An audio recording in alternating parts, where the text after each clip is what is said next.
So I guess as you went back and watched the film, what were you most pleased with the opener, and what are the biggest things you think you needed to work on? Yeah, going from Oregon to Stan State, I thought we got less physical, and I thought we got back to our physicality, especially defensively, and that opened up some things for us offensively. We got big guards, we got good strength and athleticism, and I didn't like how we presented ourselves against Stan State, and I thought we did a really good job against a good old Sac State team. They've done a really good job, really well-coached team. So I thought we did a lot of good things in that game, both offensively and defensively, and now it's about can we show consistency with that, and that's not going to be easy because now your second game of the year is against a team like Washington who mirrors us as far as being very old.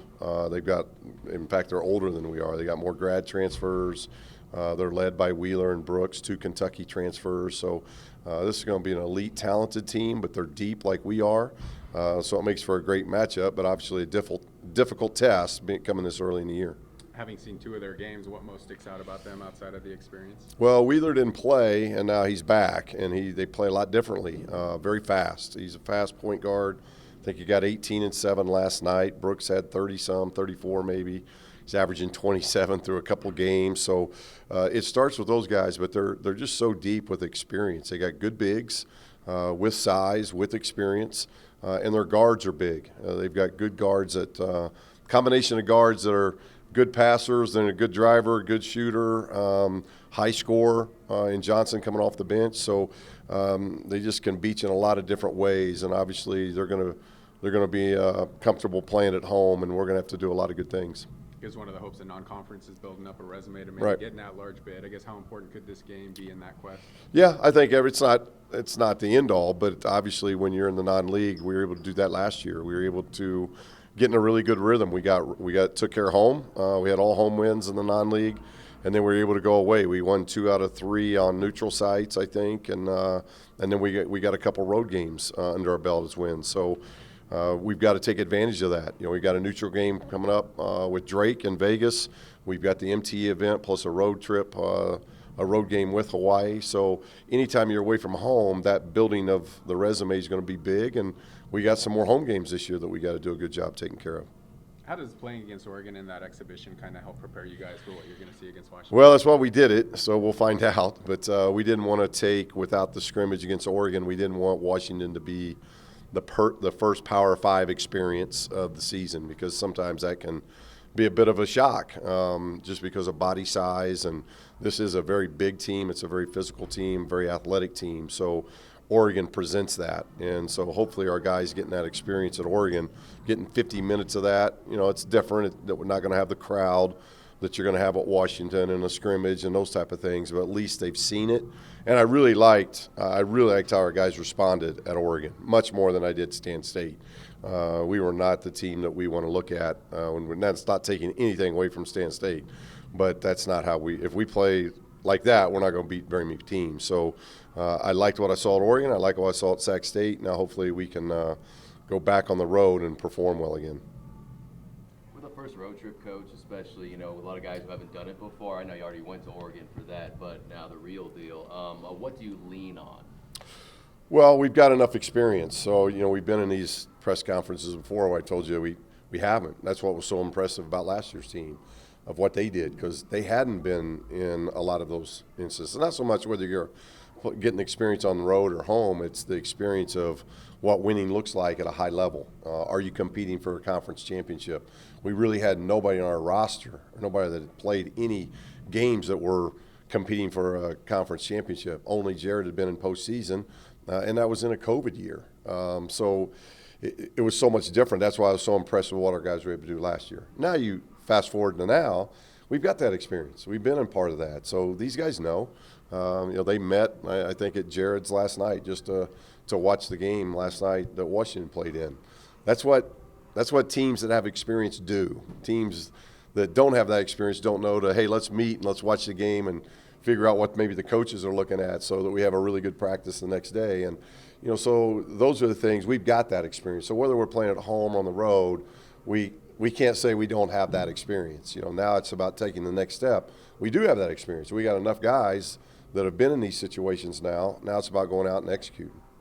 Washington as a kid from around these parts. Moses Wood, you guys played when he was on UNLV's roster. I guess what are your thoughts on what he brings to that team? Just does a lot of good things. Is a very good, plays his role very well. He can really shoot it. He hadn't gotten off to a good start yet, but trust me, we know he can shoot it. From we saw him at Tulane and then UNLV, and I think he was Portland last year, and now Washington. So he's in their starting line. He's a very good rebounder, very good shooter, and he can defend. So he's what they have. They have a lot of big guards. They've got guys that are 6'6" to 6'8".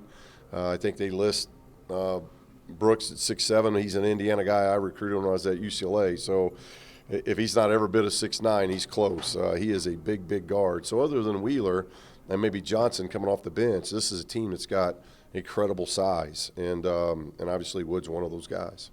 You guys kind of flexed your depth in that first game against Sac State. That's obviously a lot of benefits to that. Maybe the negatives are some guys used to playing or aren't playing. Yeah. I guess how do you manage, those expectations they have and egos? Yeah, that's hard, because we haven't had that opportunity here. We haven't had the depth that we have this year, and we've talked to Tyler and Jariah. Jariah's a little bit behind just with the offense and picking that up. I think that's going to come. And then Tyler, we're just really deep at guard right now, and those two have just got to keep battling and fighting. I've told them it's nothing that it's just hard to play 12 guys. If you play 12 guys, then you're reducing minutes of guys that you just can't reduce minutes to. And so I liked our rotation, how that's going to change and how that's going to look. It's going to practice by practice, which is great. I finally get the motivator of the bench. And case in point, arguably one of our best players is Keenan Blackshear. He got 2 fouls, and I set him for 9 minutes against Sac State. And we were able to build our lead in that time, where I didn't have that opportunity last year to do that. And then if you watch, Keenan was elite Keenan in the second half. And so that's what that can do. And we've never had that, and now we do have that. So hopefully the guys know that play hard, play well, or you come sit for a little bit to figure it out. How do your practices maybe look different this year compared to last year because of those additional bodies in competition? Yeah, one, the competition's good, but two, then we have some subs where we haven't had, if you've only got like 10 guys that are playing, then if you practice for 2 hours and you're doing a lot of 5-on-5, there are no subs, so guys get no breaks. Now, guys can go in for 4 or 5 possessions, come out for 2, come back in, and so one, I think it's really helping our conditioning, but two, it also gives those guys some rest in practices instead of they're out there banging for the entire 2 hours of body on body. That's not easy to do when you're doing it over 6 months.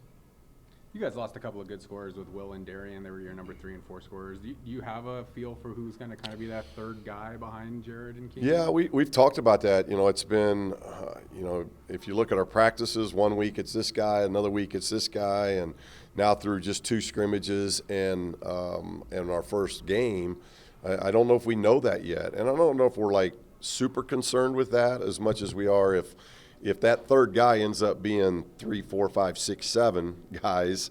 In other words, it's a group of 4 that, if our third leading scorer last year, I'm trying to think who that was last year, it really wasn't Darian. So you had Will and Keenan and Jared. So if it's Will, if we got to come up with 15 points, maybe it's not one guy, but it's a group of 3 or 4. And if that group of 3 or 4 makes us better defensively, then I think we had a chance to be a better team. So what we're giving up one, I think we're going to be better at the other end, and we're going to have to play some games to see just who comes out as that. Trey Coleman obviously can be. Daniel, I think, is healthy now, potentially can be a good scorer. Hunter McIntosh has had an incredible fall for us. You get Tylen Pope back. He can do those things. Nick Davidson can do those things. KJ can score the basketball. So we've got enough guys that have the capability of doing it. Just seeing how that's going to play out, we're going to have to play some games. I'm sure you're not on social media all that much, but some of your back comments kind of took off. Just what was your thoughts to maybe some of that stuff going national? Well, I'm not on social media, but I've heard enough that it's gone, and to me it's good. One, we're getting attention in early November, so that's good. And the second thing is it's good that I think people are trying to do some things to correct the situation, because it's got to get corrected. It's it just can't be happening. It's a dangerous situation. The last thing I want to do is get in any kind of game where, one, somebody is hurt or affected by it, but the other thing is running the chance of delaying a game, forfeiting a game. These all things come into play, and that's it can't be, and it's got to be a part of obviously the home team's game management. That's all part of what it is, and I think things are taking place and being corrected, but it's just not the safe environment that you want to have for fans, student athletes, and all in all. I know it can be funny. It can be around Halloween. We can talk about Batman and Spider-Man and all the other superheroes, but all kidding aside, it's just got to be something that gets taken care of. How much are you going to learn about your team on Sunday when you play this? I think a lot. I really do. We're going to come home then for 2 games, take a big break. You know, the schedule's weird this year just with the calendar, and normally if you play 13 games, you're playing 7 in November and then 6 in December. And now this year if I'm not mistaken, it's 5 in November, maybe 6, and 8 or 9 in December. So it's really odd. But the Hawaii trip kind of takes care of that because being in a Christmas tournament MT event instead of Thanksgiving.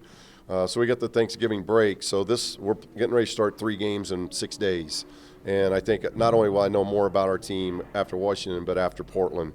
When we get to the conclusion of this 4 games, we'll have a better feel of where we're at and what we have to work on. But anytime you play a team like Washington, they can expose you to some things that other teams can't. And those are the things you want to learn sooner in the season versus later in the season.